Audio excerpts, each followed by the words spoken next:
Rapidement, c'est toujours très dur avec Coref. La brasserie Coref, en deux mots, c'est la doyenne des microbrasseries bretonnes, née en 1985, puis au fil de mamie dans le secteur. Et en France, je crois que ça doit être la doyenne des brasseries contemporaines, en gros d'après-guerre, quoi. Il y avait un avant et un après. Après la guerre, les brasseries fermaient à peu près partout.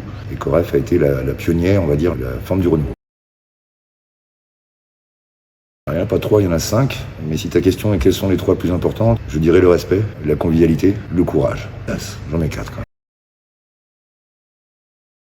Ici à Coref, on est plutôt sur des ales, donc on est plutôt, on va dire, dans le courant culturel brassicole anglo-saxon. C'est des bières qui sont assez peu saturées, peu gazéifiées. Donc vraiment, c'est la source d'inspiration, c'est les ales.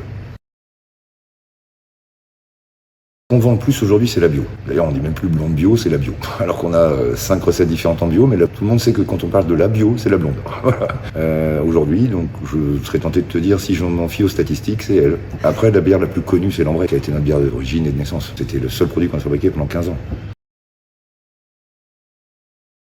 C'est difficile comme question, ça fait quelques années que je suis là, j'en ai créé quelques-unes. Enfin, j'ai participé à pas mal de créations. Globalement, ça dépend des heures. Comme ça, là, au bout de propos. Il y a une phrase que m'avait dit Paul un jour qui m'est restée à vie. Il faut toujours prendre le temps de rester 2 minutes avec le client parce que à partir du moment où quelqu'un s'intéresse à toi, la moindre des choses que tu lui dois, c'est de t'intéresser à lui. Et ça, c'est une maxime de vie.